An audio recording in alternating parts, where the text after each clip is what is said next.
Benefício negado. Seu benefício foi negado, fica aqui comigo que você vai aprender a reverter essa situação e receber tudo de uma vez. Você pode receber todo o período atrasado de uma vez só. Então, saiba como fazer isso assistindo esse vídeo aqui até o final, porque é no final que eu vou te dar umas dicas muito importantes. Ok? Se você ainda não é aqui da casa, seja muito bem-vindo. Eu sou Lucas Gomes Gonçalves, sou um advogado, militante e estudioso das causas do INSS. Hoje eu vou te dar todos os elementos para conseguir receber seus benefícios, tá? Hoje nós vamos falar especialmente do auxílio-doença, tá? Mas essas dicas aqui servem para outros benefícios também, tá? Bom, mesmo que você já tenha esse auxílio-doença negado, para receber isso aí desde a data de entrada, lá da data que você deu a entrada e foi negado, é que nós vamos falar aqui, como fazer isso daí, tá? Então fica comigo aí que eu vou te ensinar o caminho das pedras, onde você pisar direitinho para não se enrolar. Bom, vamos lá. Primeiramente vou te ensinar algumas coisas que é para você entender tudo, tá? Ao final você ter conhecimento. É interessante que você conheça para que você possa ajudar, né, o advogado com documentos bons, com informações boas para a gente ganhar a sua causa. Então a primeira coisa é saber quais são as doenças que geram direito ao auxílio-doença e os requisitos que você tem que preencher para receber. Auxílio-doença e benefício por incapacidade temporária é a mesma coisa, só houve a mudança do nome, tá? Vamos lá. Primeiro requisito que você tem que preencher para poder dar entrada é estar com a qualidade de segurado. O que é essa qualidade de segurado? Né?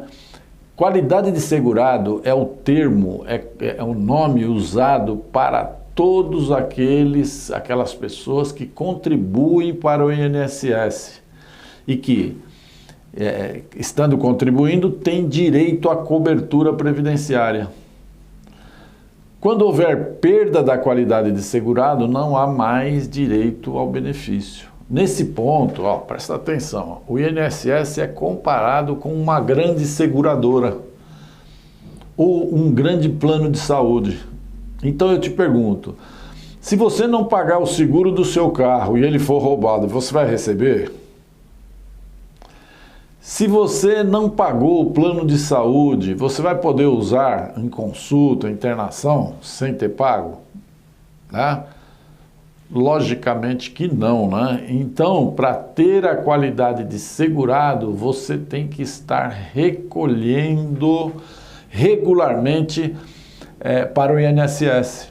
E tem várias formas de fazer, inclusive de avaliar essa qualidade de segurado, mas isso aí já é alvo de uma outra aula que nós temos inclusive gravadas aqui no nosso canal. Dá uma olhadinha na playlist lá que você vai encontrar vídeo relacionado a isso.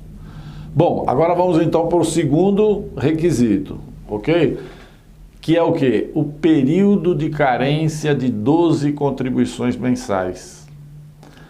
A carência, o que é isso aí? É o número mínimo de contribuições mensais que o segurado precisa pagar para fazer jus ao benefício. No caso do auxílio-doença, então, como eu já falei, né, a carência exigida é de 12 contribuições mensais. Você tem que ter 12 meses lá contribuindo para depois fazer jus, né, ter direito a esse auxílio. O terceiro requisito já diz respeito propriamente ao motivo, ou seja, a doença incapacitante e a sua comprovação. A comprovação será obtida por laudos médicos e outros documentos médicos, exames, receitas, provas de internação e tudo o mais, né, relacionado à área médica que comprove essa incapacidade temporária. Note que estamos falando de incapacidade para quê? Para se locomover, para não sair da cama, Tem que ser uma incapacidade que derrube a pessoa numa cama? Não, nós estamos falando de incapacidade para as atividades habituais do trabalhador, ou seja, ainda que ele possa trabalhar em outras atividades fazendo alguma coisa, ainda assim o auxílio-doença será devido se ele estiver incapaz para aquela atividade específica que ele vinha realizando normalmente, o trabalho dele. Outra questão importante é saber que não poderia e não poderia haver, e não há como haver uma lista com um rol taxativo de doenças que dão direito ao auxílio-doença. Tá? Impossível, ter um rol que exclua as demais. Olha, essa doença sim, essa doença não existe. Qualquer doença que torne o segurado incapaz para o trabalho, para aquele trabalho específico, dá direito ao auxílio-doença. Tá? Então, apesar de qualquer doença, presta atenção para não se confundir, apesar de qualquer doença ter o potencial de gerar o direito ao auxílio-doença, existe sim uma lista, mas presta atenção, uma lista de doenças que desobriga o segurado a cumprir a carência. Lembra a carência que eu falei de 12 meses? Vou citar algumas aqui. Isso significa o quê? Que se você estiver com tuberculose, cegueira, cardiopatia grave, neoplasia maligna, ou seja, o câncer maligno, esclerose múltipla, não tem que esperar período de carência nenhum para usufruir do benefício. É óbvio, nada mais justo, a pessoa está com uma doença grave. Esse rol de doenças também não é taxativo, tá? Bom, então vai lá uma dica muito importante, converse com o seu médico. Por quê? Porque o laudo médico deve descrever, deve ter lá uma descrição sobre a sua doença e a incapacidade para a função do seu trabalho específico. Por exemplo, o beneficiário é um motorista de ônibus, por exemplo, e ele tem uma doença que pode fazer com que ele sofra, por exemplo, é um dos exemplos, desmaios súbitos. Ele vai poder dirigir? Então, o laudo, de preferência, deve ser feito por um especialista na área, ou seja, na área que ele está sofrendo aquela incapacidade, e estar carimbado e conter lá a CID, que é o Código Internacional da Doença. E lá constar assim, por exemplo, o médico pode pôr de outro jeito, mas mais ou menos assim, fulano de tal, examinado nessa data, está com a doença tal, e encontra-se incapacitado para dirigir veículos. Por que ele colocou dirigir veículos? Ele está incapacitado para algumas outras coisas, mas o trabalho dele era motorista de ônibus. Ele falou para o médico: sou motorista de ônibus, doutor, eu vou poder dirigir? Ele já pôs lá que não. Então ele vai ter concedido esse benefício porque ele está incapacitado para aquela função, entendeu? Então pega a sua função e imagina o que é que você estaria incapacitado e conversa com o médico, ok? Bela dica, então vamos adiante. Como então dar entrada no pedido? Bom, você de posse de todos os documentos, tudo completinho, direitinho, o primeiro passo é você estar cadastrado lá no portal do Meu INSS. Para quê? Para você poder fazer um agendamento da perícia médica, que será fornecida então, quando será fornecida uma data e hora marcada lá pelo próprio INSS. Então você vai entrar lá no site Meu INSS e vai se cadastrar com todos os dados, ok?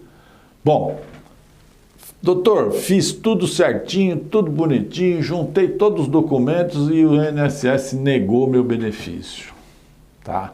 Negou. Passei pela perícia lá e foi negado o meu benefício. Juntei documento médico, fiz tudo, diabo lá e eles me negaram. E agora, doutor, o que eu posso fazer? Bom, se os peritos do INSS não te concederam o benefício, o melhor remédio legal é o pedido da tutela jurisdicional do Estado. nome difícil que eu vou traduzir, tá? O melhor que você tem que fazer é entrar na justiça. Você tem que encontrar um bom advogado, um advogado conhecedor profundo dessas causas do INSS e pedir que a justiça proteja os seus direitos. Então, ao convencer o juiz de que há um erro do INSS, será marcada uma outra perícia, só que dessa vez será feita a perícia com um perito judicial, um perito de confiança do juiz, tá? Um perito que foi designado pelo juiz e não um perito do INSS, contratado pelo INSS. Então, é muito importante, né, que você persiga esses direitos e da forma como eu estou te dizendo aqui, todas as causas que a gente vence aqui no nosso escritório, elas têm sempre um pedido que é sempre acolhido de pagamento de todos os meses que deixaram de ser recebidos, desde a data de entrada lá no INSS. E não só depois que o INSS negou.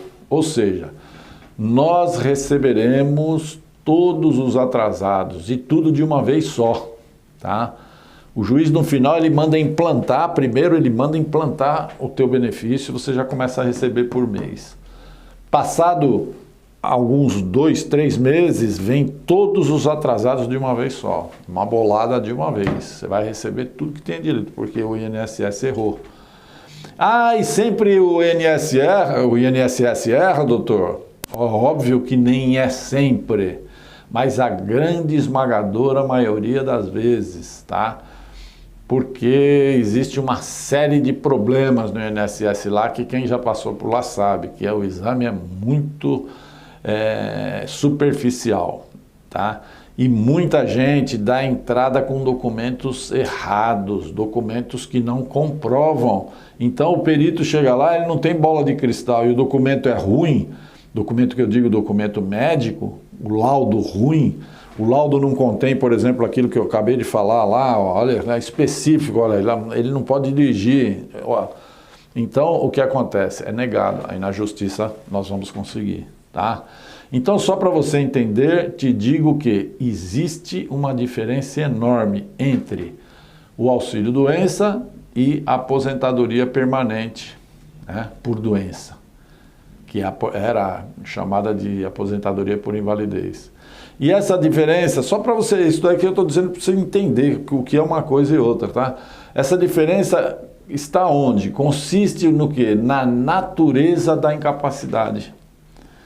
Então, a coisa que muita gente pergunta também, doutor, mas eu sou inválido, eu quero aposentar de vez. Então, se a perícia médica constatar que a sua incapacidade para o trabalho é permanente, tá? Nunca mais vai melhorar, o benefício a ser concedido é a aposentadoria por invalidez. Ou seja, não há mais retorno ao trabalho. Mas se o perito constatar e colocar que a incapacidade para o trabalho é temporária, será então concedido o quê? Auxílio-doença. Agora vou te falar a real, tá? Na maioria dos casos, o INSS, mesmo na suspeita de uma incapacidade permanente, ele vai fazer o quê? Ele vai concedendo períodos sucessivos de auxílio-doença, né? Até ter certeza absoluta da incapacidade permanente. A gente acredita que seja por medo, por receio do perito em laudar, em dar um laudo errôneo e depois a pessoa ter uma melhora, né? E ele vai ser responsabilizado por isso. Então, a gente tem que insistir, ele dá lá o auxílio-doença, a gente insiste num novo pedido de incapacidade permanente, né? Ou seja, aposentadoria por invalidez, até que a gente tem que entrar na justiça para conseguir, tá? Então, é importante ressaltar também que quem recebe o benefício de aposentadoria, já recebe, não pode receber o auxílio-doença, ok? O auxílio-doença vive sofrendo mudanças, porque é um assunto bastante polêmico e dá muita despesa para o INSS, tá? Então ele vive mudando as regras lá, mas nós aqui desse canal de informação estamos atentos sempre para essas mudanças, acompanhando todas as atualizações para passar para você que está inscrito aqui no nosso canal. Então, óbvio, né, que você já deve até dar uma pausa aí para não esquecer e, pum, clica lá, se inscreve já e siga a gente no Instagram e no Facebook, tá? Você gosta de Instagram, de Facebook? Vai lá, a gente tem uma página lá, ok? Acesse o nosso site para você saber um pouco mais sobre a nossa equipe, tá? Quem nós somos, quanto tempo nós trabalhamos nisso, nossos telefones, endereços, tem tudo lá. O site é ggradvogados.com.br. Deixe seus comentários aqui no canal e as suas dúvidas. Tô com uma dúvida, deixa aí que a gente responde. Me diga sobre que assunto você gostaria que eu falasse aqui para você no próximo vídeo. A gente vai verificar, se o assunto for de relevo, nós vamos falar aqui no vídeo para você. Então, muito obrigado pela audiência. Nós já somos um time de quase 340 mil inscritos e tenho certeza que você fará parte desse time, ajudando a gente logo chegar a 500 mil, né? As pessoas que estão aqui fazem sucesso porque estão bem informadas sempre. O sucesso ela vem de todas as formas, inclusive o sucesso financeiro. Então, um grande abraço para você e até o nosso próximo encontro.